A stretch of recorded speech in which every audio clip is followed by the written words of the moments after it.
Nous allons faire la suite de l'apprentissage de la lecture de la lettre P. Si tu n'as pas encore vu la partie 1, je t'invite à aller sur mon compte et regarder justement la partie 1 sur l'apprentissage de la lettre P que nous avons déjà pu faire avec ma petite sœur. Et maintenant, on va attaquer la partie numéro 2.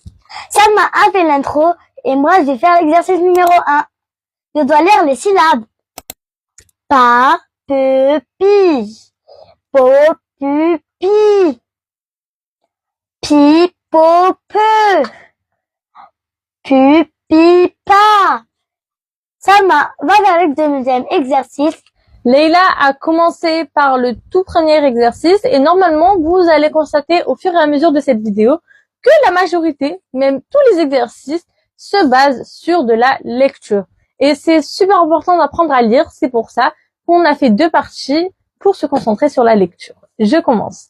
Moi, mon exercice, je vais vous apprendre à lire, mais en disséquant tout ça étape par étape. Je vous explique. On a notre lettre P. Et nous, on veut apprendre justement à lire des syllabes, des mots avec la lettre P. Alors, j'ai ma lettre P et je veux savoir si j'ajoute P et A ensemble, ce que ça donne. Et je vais donc avoir pas. N'hésite pas à mettre pause et s'il te plaît, répète avec moi pour que tu puisses t'entraîner. P et A forment pas. P et E forment peu. P et I forment pi. P et O forment po. Et P et U forment pu.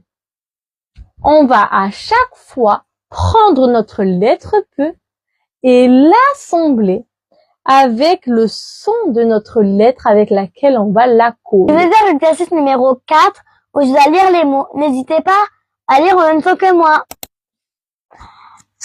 Papa, papi,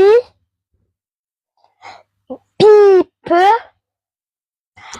pipi, pape. Salma, à toi de lire encore une fois. On remercie Leïla pour sa lecture. Maintenant, c'est à mon tour, mais moi, comme tu le constates, on a une écriture différente parce que c'est écrit en attaché. Je vais t'afficher ça au-dessus de moi pour que tu puisses mieux observer et lire avec moi si tu le souhaites. Je vais faire ça doucement pour que tu comprennes mieux. Pa, peu, pi,